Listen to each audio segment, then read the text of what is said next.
Ukraine's new president, Petro Poroshenko, has taken office at a ceremony attended by his Western backers.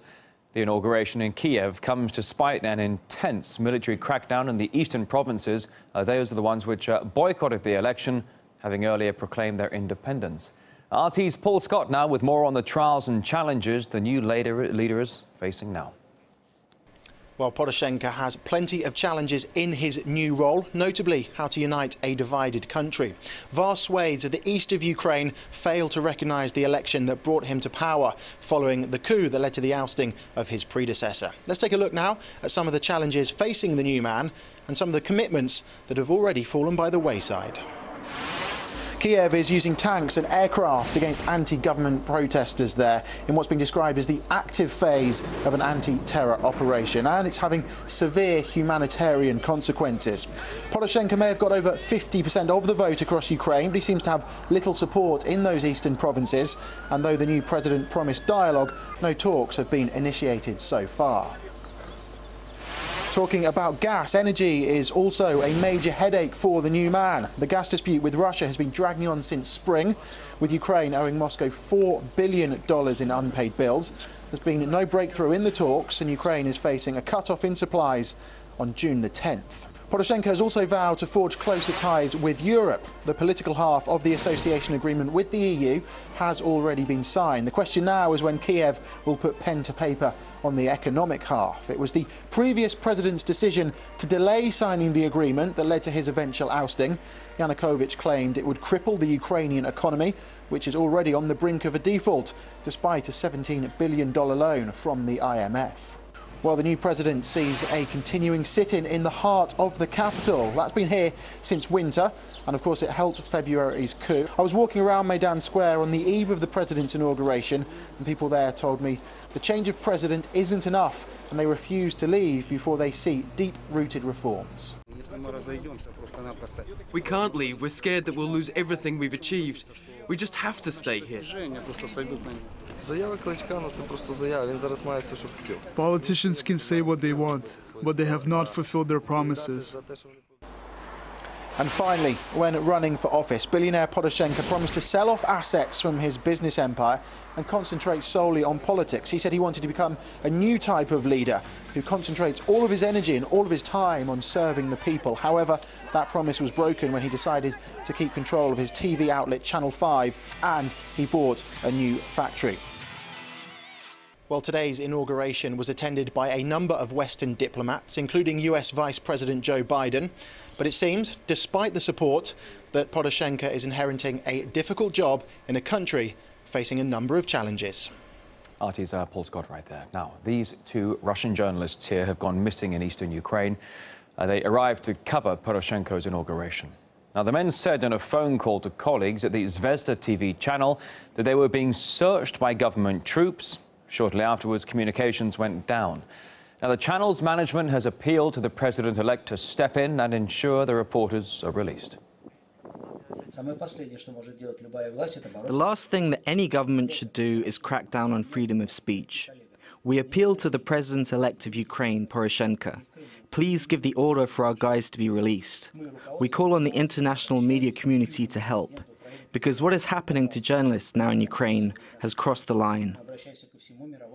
And self-defense units in eastern Ukraine say 3 civilians have been killed in military airstrikes on 2 towns. Residential areas are being bombarded in the ongoing government offensive. They're bombing the entire city, the center, and everywhere else. We spent the night in the bomb shelter. The city was shelled from last night until morning, and they opened fire again just now. I can hear the artillery. And in a nearby region, activists say they've managed to fend off an aerial assault launched by 2 fighter jets. RT's Paul Laslia met a pair of local activists whose base was hit in a similar incident. Around 4:30 in the morning, there was an attack from the air. This building was hit with 2 rockets, one here, a person lying in this bed, if you can call this a bed. By some miracle, he stood up and then the rocket hit the bed. The second came from above, hit this room and destroyed everything. An early morning surprise attack on empty houses being used as an anti-government base in the outskirts of Lugansk. You can still smell the burning. So one obviously landed here. How many missiles were there, or like? There were 2 aeroplanes. They came twice. Sergei was lucky to survive. The 45-year-old father had just returned from guard duty when a rocket blasted into the lounge. It went through the wall here. It crashed into the sofa and hit the other wall, but it didn't explode. 3 fighters struck by shrapnel are now critically wounded in hospital. There are a lot of empty houses, but they struck those who had people inside them. I stayed in this house, lying down on the bed. One hit. You can see the hole. Like Sergei, Alexei is also a father, and he echoes his words. The 39-year-old was asleep when the rocket struck. The fear has gone. Winning is the only objective because we stand here not for us to survive, but for our children to survive, our grandchildren, our future. We stand here for this. We just have to stop this interview because they just got a phone call that 2 planes have gone off and they're worried that they could bomb this place. So we're just going to follow the guys probably to some kind of hiding place. George, you've got the keys, hey? There's a bit of panic, but as the minutes tick by, no planes, at least not this time around. Well, this time it was a false alarm, but as this rocket collection at this checkpoint shows, and some of these rockets are from that attack a few hours ago, every alarm is worth heeding. Paul Islia, RT, Lugansk, eastern Ukraine. The violence in eastern Ukraine must be stopped. That's what Russian and Western leaders agreed upon during their first meeting in months. It all happened during D-Day ceremonies in France, where Vladimir Putin spoke with his American counterpart and even to the president-elect of Ukraine. In Normandy for RT is Marina Kossareva. It was a beautiful and emotional ceremony here at Wistriam Beach. We saw a performance recreating what happened 70 years ago. There was an aerobatic display, there were fireworks and goosebumps among the veterans that sat here. There was also lots of action behind the scenes, especially when it comes to Vladimir Putin, because of course all eyes were on him and on other leaders' reactions to him. There was much talk about isolation and who was going to avoid who, tension between Russia and the US, and we did have a surprise meeting and conversation between Vladimir Putin and Barack Obama, something that no one here expected. Even though their statements and their comments were general, they did agree that the bloodshed in Ukraine must end. Even though this is some sort of progress, it doesn't change things at the moment. Vladimir Putin reiterated Russia's stance when it comes to peace talks and said that a major prerequisite for that to happen must entail Ukraine ceasing its military operation in the east. In fact, Ukraine's president-elect Petro Poroshenko agreed with that viewpoint, and that was during another surprise meeting and conversation that no one expected to take place. Whatever the case might be, at the end of the day, at least now we're seeing dialogue. Marina Kossareva reporting from Normandy for RT.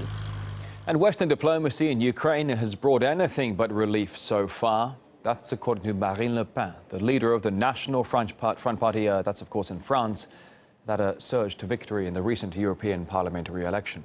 She spoke to RT's Sophie Shevardnadze. Here's a preview of their chat. When offering a partnership agreement to Ukraine, which would mean breaking off of its allied relations with Russia, the EU has clearly set blackmail in motion, and it can't help but fuel dissent inside the country. We know that a portion of East Ukrainians look toward Russia, while a part of its Western population lean toward the European Union. Pouring oil onto the fire of these tensions meant increasing the risk of civil war. The EU has been doing nothing but making the situation worse, using threats, blackmail and sanctions, which, as we see now, clearly do not encourage anyone to sit at the negotiation table in order to come up with a peaceful and reasonable solution to the conflict. You can catch up the full discussion with Marine Le Pen next Monday. That'll be with Sophie Shevardnadze, the programme Sophie & Co.